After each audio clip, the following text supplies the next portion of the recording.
Hoje em dia, como que tá o respeito, né, para faxineira? A gente vê casos assim, vira e mexe, a gente vê casos assim absurdos de desrespeito, de racismo, de maus tratos. Você chegou a vivenciar alguma coisa dessa, velho? Sim, e eu acho que no geral a pessoa já vê quem está trabalhando como um cidadão de segunda categoria. É muito interessante como a pessoa, em pequenos movimentos, ela mostra para você que você tem um lugar diferente do dela. Então, é na hora de comer e ela não deixa você comer a mesma coisa que ela, ou de negar que você beba E é assim mesmo, água. bem esquema Sim, de novela, que a pessoa sim. fica num lugar afastado, comendo depois que todo mundo. E já me aconteceu, sei lá, a família come a comida fresquinha e te dá a comida que estava lá estragando na geladeira, ou de te dar uma bolacha para você não usar nenhum talher da casa. Nossa. Então acontece muito. E já teve uma situação da garrafinha de água, a pessoa fala, não pode pôr na minha geladeira. As minhas coisas são minhas, as suas coisas são suas. Aí eu passei a congelar a água Senão tinha que tomar água quente. para poder ter a água fresquinha ao longo do dia. E aí, não é todo mundo que é assim, e às vezes as pessoas se surpreendiam, porque falavam, por que você trouxe água? Ou por que sua água está congelada? Aí eu falava, então, porque caso você não deixe eu usar a sua geladeira, eu já estou preparada.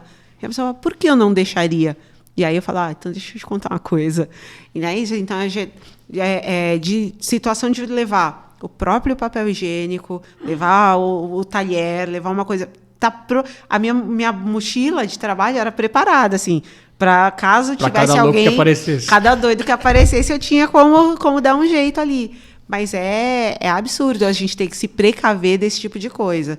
Então, desde a situação de a pessoa se negar a entrar no mesmo elevador que eu, até não deixar eu comer. Então, com o tempo, eu fui aprendendo que essas situações aconteciam e, com o tempo, eu fui aprendendo a me proteger desse tipo de situação.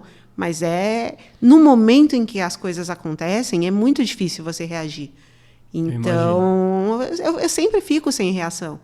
Quando alguém me diz alguma coisa muito absurda, até eu processar aquilo. E aí eu tenho bastante raiva, inclusive, que eu sou a pessoa que pensa na resposta perfeita 3 dias depois tomando banho. Ai, que Eu ódio. devia Aí ter eu tô falado lá, aquilo. Aí eu sei lá, já sei. Aí dá vontade de ligar, falar, tô Escuta voltando na aqui. sua casa agora, peraí. Tá em Uhum. casa? Peraí que eu tô indo. Aí chegar, agora vamos Sim. continuar isso aqui. Uhum. Porque na hora, eu travo muito. Então, já me aconteceu, por exemplo, aí já no trabalho como palestrante, depois de falar numa empresa sobre o meu trabalho, sobre a minha trajetória, a mulher veio falar para mim que a família dela mantinha uma família servindo eles há gerações. E eu olhando assim, pensando, moça, escuta o que você está falando. E aí ela falou, quando eu achei que já estava ruim, aí ela complementou com, mas infelizmente a mãe já está ficando muito velha e eu não sei como me desfazer dela. Eu comecei a tremer de nervoso, Meu porque eu não pai. consigo. Na hora E você a pessoa pensa falando isso como se fosse a normal. coisa mais normal do mundo. E eu pensando, gente, ela está falando sério? Do jeito que ela falava, parecia muito que ela estava falando, mantenham escravos, eu vou ter que jogar uma fora. Aí eu, gente, moça. Aí eu fiquei tão nervosa que eu peguei, eu falei, eu vou ali pegar uma bebida, sair. Falei, meu copo tá vazio, tipo, saí de perto Vou da mulher e eu embora daqui. tremia. É. E aí passou um tempo, depois é que eu fui processar aquilo, eu falei, gente, ela não pode achar que isso está certo. Então, é uma maluquice, e demora. Na hora, eu lembro que eu só tremia e eu não conseguia elaborar uma resposta. Então, é muito difícil. Tem situações que são muito difíceis de lidar. É uma pena que isso seja cultural nosso, né? E, enfim, são poucas as pessoas que param para refletir os absurdos que envolvem, até em coisas menores, né? Que a gente pensa que é normal, mas não deveria ser, na verdade. Agora, nesse período que você começou as faxinas, você começou a se relacionar com outras faxineiras, conversar, entender o mundo delas, as aflições. Como que foi seu contato com as companheiras de trabalho? A maior parte do contato se deu mesmo pelas redes sociais, mas claro que à medida que eu tô dentro dos prédios, eu vou conhecendo outras pessoas, e aí tinha sempre aquela coisa de mas você pode cobrar mais caro porque você tá na internet. Eu falei, não.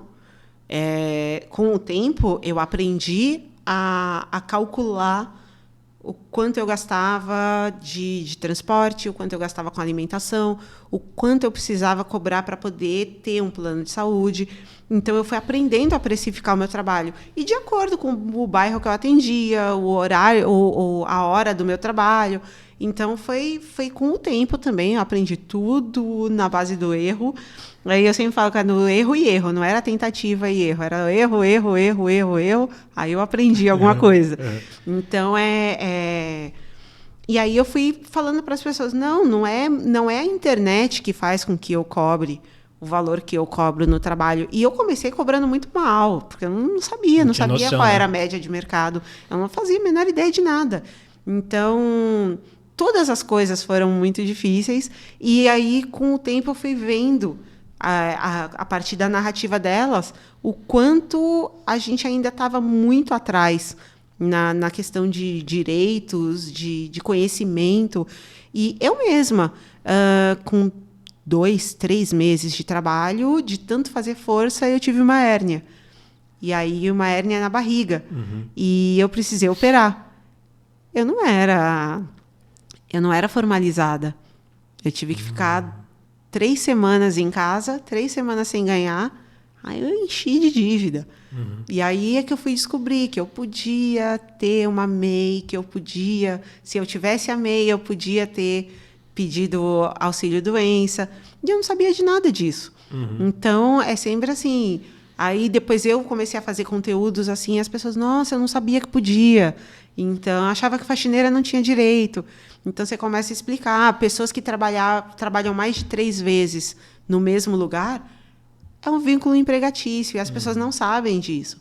Então, vai juntando informação aqui, uma informação ali. Eu comecei a produzir os conteúdos sobre isso também, para fazer com que essas pessoas tenham acesso à informação, porque era sempre assim, uma sabe uma coisa, conversa com a outra, e aí é que a gente vai... Nunca ninguém teve a boa vontade de explicar isso para esse público, você concorda? Claro, não é interessante. Eu não lembro antes de você ver, de verdade, assim, alguém que mostrasse essa realidade, os direitos da faxineira, nunca Sim. Isso passou por nada, né? Eu me lembro, por exemplo, quando eu fui a um evento, é um evento que cobrava, sei lá, tipo, R$1.200 o ingresso, e aí eu fui conversar com as pessoas que estavam limpando lá, e a menina falou, a gente chega aqui 8 da manhã, sai 10, 11 da noite e ganha R$40. Aí ela falou, ainda bem que é um evento de 6 dias, porque aí dá um dinheirinho.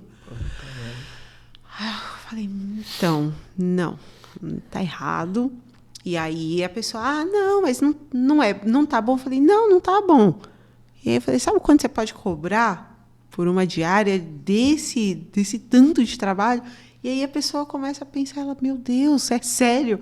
Então é isso, em nenhum momento alguém virou para ela e falou, não, isso aí você está sendo explorada. Não. Então, e eu me lembro que as perguntas que eu recebia eram sempre assim, sou obrigada a lavar grade por grade da garagem do meu patrão. Isso está certo? Então, era assim, eu cozinho, cuido da criança, limpo, não sei o quê. Isso está certo? E aí eu falei, gente, tem que começar a explicar para as pessoas. Então, e é isso, não é interessante. Ninguém vai virar para a pessoa e falar, olha, queridinha, eu vou te chamar para vir aqui na minha casa, mas você tem direito a isso, isso, isso. Não vai acontecer. Explicar. Então, tem que ser alguém de dentro do trabalho para vir explicar. E é muito difícil lidar com essas situações, porque a gente vai vendo, e às vezes eu falo, aqui em São Paulo, dá para você cobrar R$200 numa faxina. Aí a pessoa fala, aqui no interior do Mato Grosso é 25. Puxa vida. Então, eu vejo pessoas... Eu recebi uma mensagem esses dias de uma moça que ela falou, eu faço faxina, eu não lembro onde ela mora, mas ela falou, aqui tem muita gente que tem lareira, então eu pego lenha e eu faço não sei o quê por R$30. E aí eu falo, caramba, não é possível. Então, mas aí se eu cobrar 100, ninguém vai me chamar, então eu tenho que cobrar menos. Então, é uma maluquice, assim, tem que... aos poucos e falando para as pessoas que definitivamente a gente vai perder a saúde, vai perder a sanidade mental, trabalhando tanto, um trabalho tão pesado, ganhando tão pouco. Sim. E não existe nada mesmo, Vê, de associação, um sindicato que reúne, que lute por alguma coisa? Não há nada? Tem o sindicato das empregadas domésticas, mas muitas pessoas não têm nem essa informação de que existe. Uhum. Então e assim, quando ela é empregada doméstica, CLT e tal, é diferente. E acho que, se não me engano, são 25% das empregadas domésticas que são registradas. Então, Baixíssimo. é um número muito pequeno. Uhum. Tanto que as pessoas preferem contratar E várias... deve estar concentrado no São Paulo e capitais, né? Sim, com certeza. As pessoas, inclusive, elas têm mais de uma diarista para não gerar o vínculo e aí ela não ter que pagar nenhum encargo trabalhista.